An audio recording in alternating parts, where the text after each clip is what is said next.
Samantala, sa iba pang balita, tiniyak naman po ng Malacanang na hindi pa hintulutan ng pamahalaan na madiskaril ang negosasyon sa pagitan ng gobyerno at MILF. Inihayag po ito ni PCOO Secretary Sunny Coloma sa harap ng breakaway group sa Mindanao na ikompromiso ang negosasyon. Samantala, kontento naman po ang Malacanang sa takbo ng exploratory talks sa pagitan ng gobyerno at MILF para sa pagbuo ng bagong Bangsamoro. Ang ating hinahangad ay matapos ang buong prosesong ito sa loob ng kasalukuyang administrasyon. At bago niyan, by 2015, ay magkaroon na ng plebisito doon sa Bangsamoro Basic Law. Ang plebisito na yan ay batay sa isa sa batas ng ating Kongreso.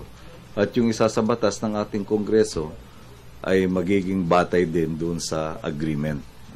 Kaya sa aming palagay, kahit na nagkaroon ng pagkaantala dahil naging komprehensibo naman yung sakop ng mga annexes, ay napunuan na ang lahat ng mga detalye na maaaring kailanganing isabatas.